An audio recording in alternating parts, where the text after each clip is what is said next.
Vi gledate Bez granica sa Andrejem. Samo ime arhipelaga moglo bi da se prevede kao zemlja crnoputih ljudi. 1846. godine ostrvo je imalo 360.000 robova na 450.000 stanovnika, što rezultira najkraćim ratom na svetu koji je trajao svega 38 minuta.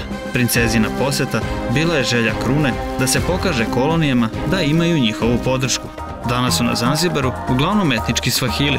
S godine u godinu broj turista raste velikom brzinom.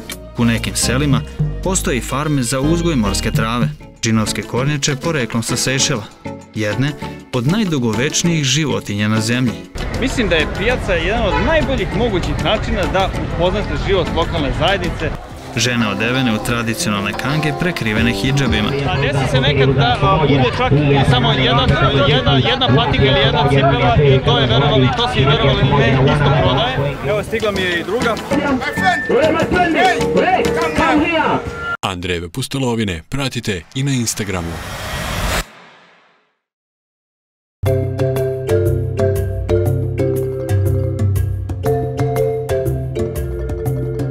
Zanzibar je deo Tanzanije koji se sastoji od Zanzibarskog arhipelaga unutar Indijskog okeana, svega nekoliko desetina kilometara udaljenog od obale Afrike. Sam arhipelag zovu i ostrva začina i čine ga 4 glavna. 3 su naseljena, dok je jedno koralno i služi kao idealno mesto za brojne kolonije morskih ptica.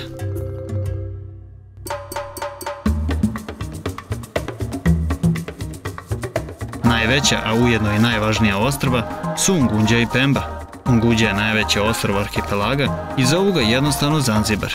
I tu je smešten glavni grad Zanzibar City sa Stone Townom, istorijskim jezgrom i delom svetske kulturne baštine. Samo ime arhipelaga moglo bi da se prevede kao zemlja crnoputih ljudi, zbog boje kože njegovih stanovnika. Međutim, pre nego što dođemo u 2021. neophodno je da upoznamo burnu istoriju ostrva i kako se razvijalo do današnjih dana.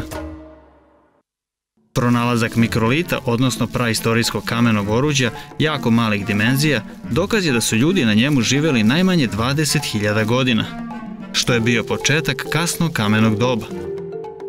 Njegove obale naselili su početkom 1. veka pripadnici Bantu zajednica, baveći se ribolovom i poljoprivredom. Kuće su prvobitno gradili od drveta, a kasnije od blata, sa koralnim zidovima. Neprestano su obnavljane trajnijim materijalima da bi tokom 13. i 14. veka koristili kamen, blato i kreč, a te kuće bile su rezervisane samo za bogatu manjinu, dok je većina stanovništva živela u jednostavnim kućama od slame, sličnim onim iz 11. i 12. veka. Iako je veći deo arhitekture grada Zanzibara obnovljen za vreme vladavine Omanskog carstva, postoje ostaci koji pokazuju kako je izgledao razvoj Svahili arhitekture ostrva pre 15. veka. Od 9. veka Svahili trgovci na Zanzibaru postaju posrednici trgovcima iz ostatka sveta. Persijski, indijski i arapski trgovci posećivali su Zanzibar da bi nabavili istočnoafričku robu, poput zlata i slonovače, a zatim je prebacili u Aziju. Slično tome, trgovci iz područja velikih afričkih jezera dolazili su na obalu da trguju uvoznom robom, posebno indijskim platnom. Ovo je stvorilo brojne veze između afričkih i azijskih kultura. Mnogi azijski muškarci, koji su tokom trgovine prezimili na obali do 6 meseci zbog jakih monsuna, oženili su se istočnoafričkim ženama. Pošto su većina tih trgovaca bili muslimani, njihova deca su nasledila etnički identitet po ocu, mada su istočnoafričke tradicije i dalje bile važne. Zanzibar tada postaje deo Omanskog carstva, pa se lokalno stanovništvo još više meša s Arapima. Početkom 16. veka, nakon posete portugalskog istraživača Vasca da Game, postaje deo Portugalskog prekomorskog carstva, a skoro 2 veka kasnije Arapi ponovo zauzimaju ostrvo, čime ono po prvi put postaje nezavisna i samostalna država. Sultani su razvili ekonomiju zahvaljujući trgovini pre svega prodaji slonovače, ali i karamfilića i drugih začina, za čiji uzgoj su podizane posebne plantaže. Većina proizvoda završavala je u rukama trgovaca sa indijskog podkontinenta, koje je sultanat podsticao da se nasele na ostrvima. Tada se razvija i trgovina robovima, posebno za vreme vladavine sultana Madžid bin Saida, koji je koristio luku Malinadije u gradu Zanzibaru za prodaju robova koji su uglavnom odlazili na Bliski istok. 1846. godine ostrvo je imalo 360.000 robova na 450.000 stanovnika. Sredinom 19. veka kroz ovu luku je godišnje prolazilo čak 50.000 robova, čime Zanzibar postaje istočnoafrički centar trgovine robovima. Ovom temom ću se pozabaviti u nekoj od narednih epizoda, jer je celokupna priča o ropstvu na Zanzibaru i Africi mnogo šira i kompleksnija od ovih nekoliko rečenica. Tada se pojavljuju Velika Britanija i Nemačka. Velika Britanija zauzima obalu današnje Kenije, a Nemačka obalu današnje Tanzanije. Nakon drastičnog smanjenja teritorije, Zanzibar traži pomoć, koju, gle čuda, dobija od Velike Britanije, čime ona u stilu navodnog velikog oslobodioca postaje zapravo vladar arhipelaga. Tačnije, Zanzibar postaje britanski protektorat, ne kolonija.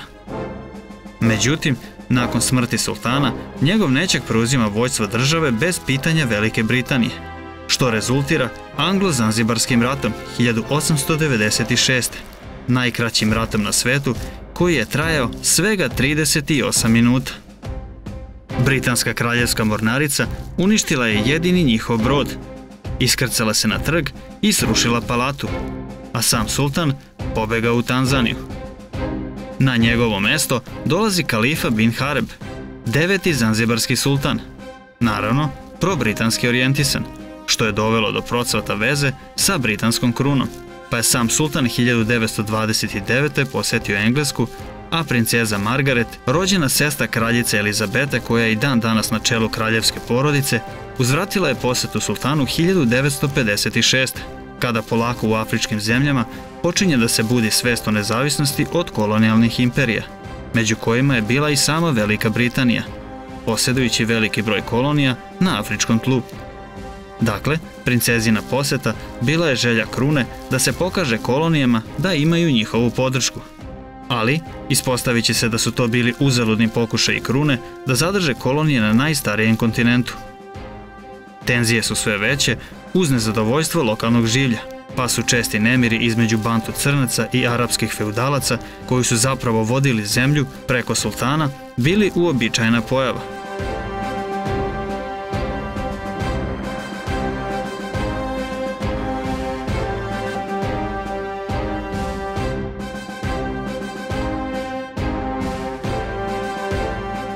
Britanske trupe su pojačane na ulicama ostrva kako bi održavale mir i sprečile dalje širenje nasilja koje bi dovelo do građanskog rata. Decembra 1963. sultan je proglasio nezavisnost Zanzibara u okviru Commonwealtha, odnosno britanske krune. Tim povodom, shvatajući ozbiljnost situacije, britanski kraljevski dvor poslao je vojvodu od Edinburga, supruga kraljice Elizabete, da prisustvuje samoj ceremoniji na Zanzibaru. Međutim, sve je eskaliralo državnim udarom 1964. u kojem je svrgnuta arapska dinastija, a na vlast došlo domorodačko crnačko stanovništvo, koje je u to vreme činilo veliku većinu. 230.000 njih u odnosu na 70.000 Arapa i Azijata, koji su na ostrvu radili u trgovinskoj industriji. Bila je ovo krvava revolucija, jer je stradalo preko 17.000 ljudi, pre svega Arapa, čime se smatra jednim od najsmrtonosnijih genocida u modernoj ljudskoj istoriji. Ujedno posle toga, Zanzibar se ujedinjuje sa Tanganjikom u Tanzaniju 1964. kombinujući imena obe zemlje u jedno, što ostaje do danas uz značajnu autonomiju. Andrejeve pustolovine pratite i na Instagramu.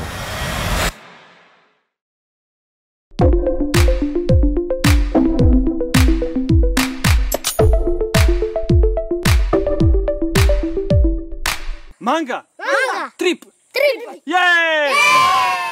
Danas na arhipelagu živi oko 1,5 milijuna stanovnika, od čega najveći deo naseljava ostrva Unguđa, odnosno Zanzibar, i Pembu. Različitog su etničkog porekla.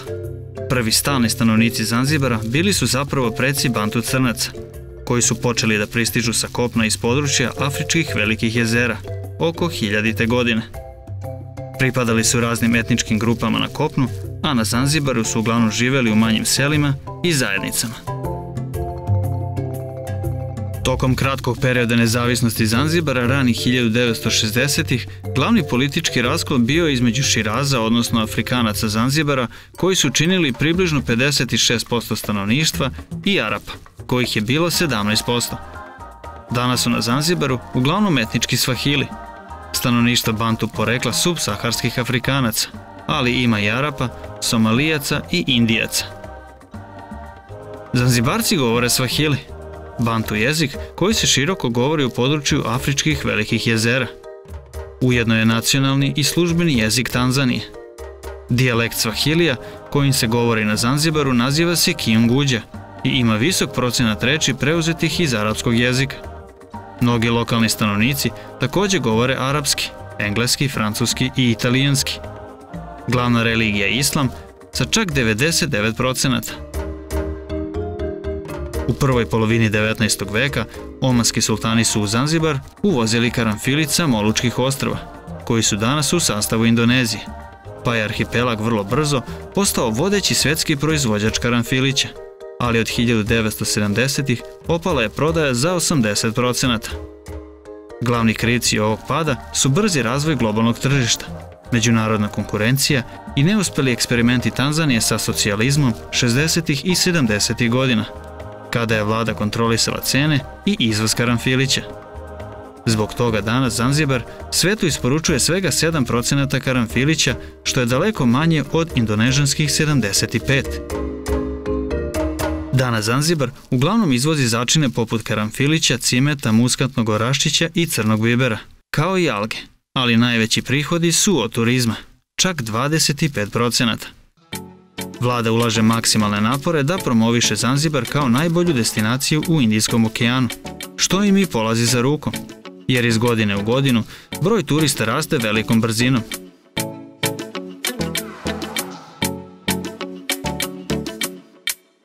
To je trebalo da znači više posla za lokalne zajednice i bolji život.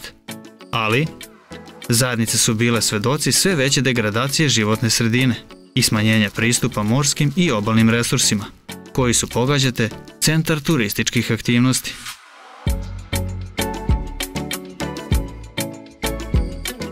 Nemoguće je boraviti na tlu Afrike, a ne pomenuti divlji svet. Konkretno, Zanzibar je dokaz veze ostrva sa afričkim kopnom tokom posljednjeg ledenog doba. To se pre svega odnosi na endemskog zanzibarskog crvenog kolobusa, jednog od najređih afričkih primata, ali i neodoljive aldabra džinovske kornjače poreklom sa Sejšela, jedne od najdugovečnijih životinja na zemlji.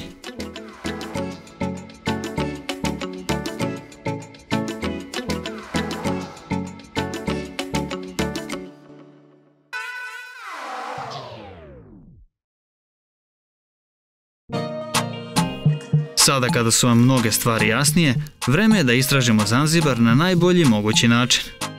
Zbog toga, kao početak svoje ostrvske pustolovine, biram Stone Town. Tačnije, Naunguđi sam, ili kako ga jednostavno zovu Zanzibar, najvećem i najnaseljenijem ostrvu arhipelaga, koje je odvojeno od afričkog kopna Zanzibarskim kanalom i okruženo velikim brojem manjih ostrva. Na njemu se nalazi i glavni grad arhipelaga, Zanzibar City. Čine ga Stone Town i Ngambo, dve potpuno drugačije gradske celine. Stone Town je istorijsko središte grada i nekadašnja prestonica Zanzibarskog sultanata, koji je od 2000. godine upisan na UNESCO-vu listu mesta svetske baštine u Africi zbog svoje arhitekture i jedinstvene kulture. S druge strane, Ngambo, što na Swahiliju i znači druga strana, noviji je i mnogo veći deo grada, nastao nakon Zanzibarske revolucije 1964. godine i uglavnom ga čine stambene i poslovne zgrade. Nekada je bio selo i luka pod upravom Omanskog sultanata. Tu su nastale prve kamene građevine oko 1830. A Said bin Sultan je 1840. godine premjestio svoju prestonicu iz Muskata u Stone Town. Grad postaje središte trgovinom začinima, ali i robovima. Imao je dobre odnose sa Britancima, Omanom, Persijom i Indijom. Zanzibarskom revolucijom 1964. uklonjen je sultan i proterano je dosta arapskih i indijskih stanovnika sa ostrva. Kada su se Tanganjika i Zanzibar ujedinili u Republiku Tanzaniju, Zanzibar je zadržao polunezavisnost sa lokalnom vladom sa sedištem upravo u Stone Townu. Najrazvijenije je ostrvo, posebno kada je turizam u pitanju, a glavne aktivnosti lokalnog stanovništva svode se na uzgoj začina, pre svega karamfilića, ali i ribolov, dok u nekim selima postoje i farme za uzgoj morske trave.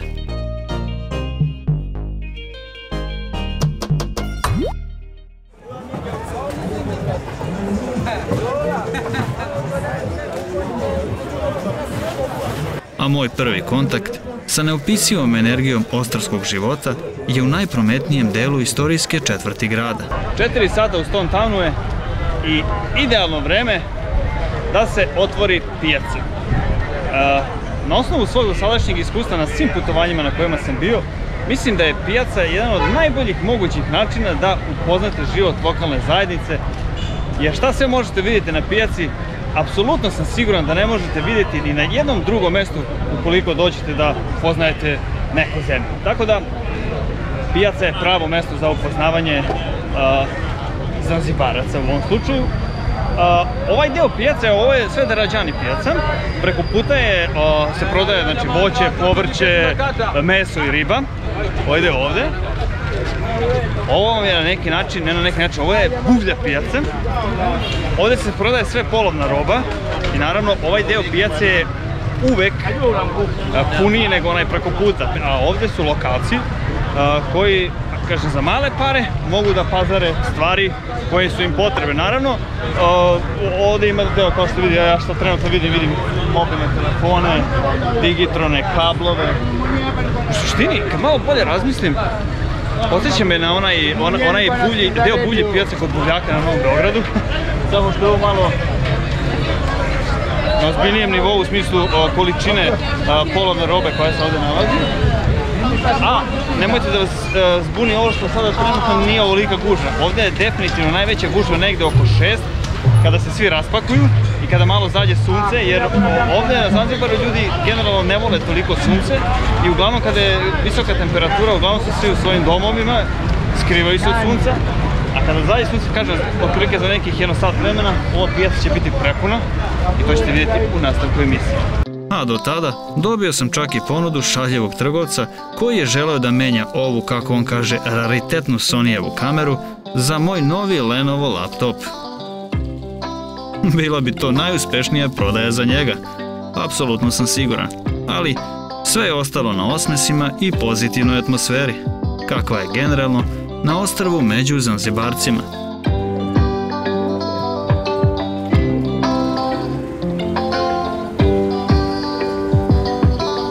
Ubrzo, buvlja pijaca počela je da se puni, kako se sunce spuštalo, baš kao što sam i mislio.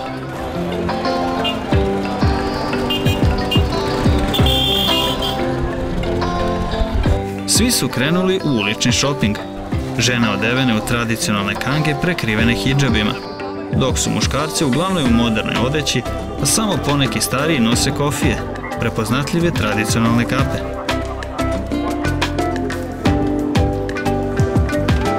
Tu su i prodavci ulične hrane, koji se nadaju dobroj prodaji. Kao što vidite, ima svega. Od nezaobilazne plastike, kozmetike, odeće, obuće, ponekih prodavaca voća koji nisu uspjeli da nađu mesto preko puta na zelenoj pijaci, pa do mobilnih telefona, kasetofona, pegli i čega sve ne.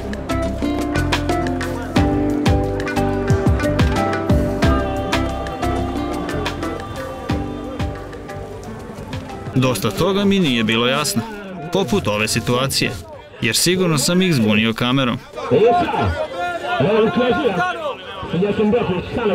A o čemu se zapravo radi?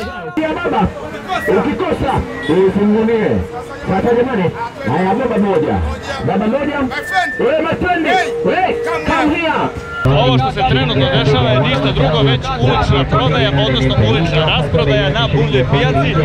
Kao što sam rekao, u pitanju je polovna garderoba, ali ovo je specifično po tome što vidite iza mene kamiončić imamo jednog koji baca stvari. Dobro ste mi čuli, baca stvari. Ovaj drugi mikrofon obaveštava potencijalne kupce šta se nalazi u rančevima, u kojima se nalazi polovna garderoba, cipele, patike, košulje, majice, pantalone i ostale stvari. A desi se nekad da bude čak i samo jedna patika ili jedna cipela i to je verovali, to se i verovali ne isto prodaje. Znači oni sada rade licitaciju i ukoliko ima zainteresovani kupac, oni se tu pojave i onda naravno oni baca sa ovog kamiončića i ta stvar je njihova, odnosno kupili se. Međutim, nekada se desi da ukoliko ima neke tražene polovne garderobe koja može kasnije da se preproda, dolaze preprodavci ispred i bukvalno se bore za taj komad garderobe, što ste i vidjeli pre ovog mog uključenja. Verovatno sada nije toliko velika gužva zato što su najbolji komadi garderobe otišli, a ostali su oni možda manje traženi. Ali u suštini poenta ove cijele priče je da oni svi ovdje licitiraju i kupuju garderobu polovnu. A kako to izgleda? Pogledajte.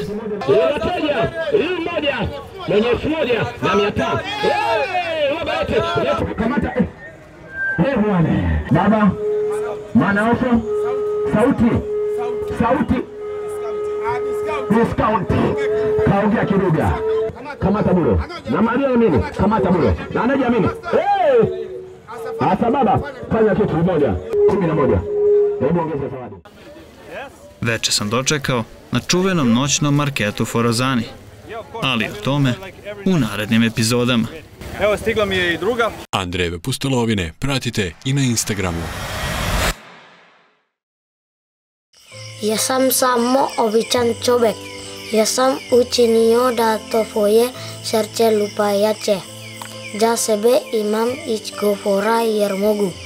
Ljubav zbog ljubav nema potrebe da me pitaš. Bez razloga ljubav je došla, ne pušta me. Ljubav zbog ljubavi, nemoj me pitati zašto. Ne mogu ti objasniti jer moje srce govori svoje.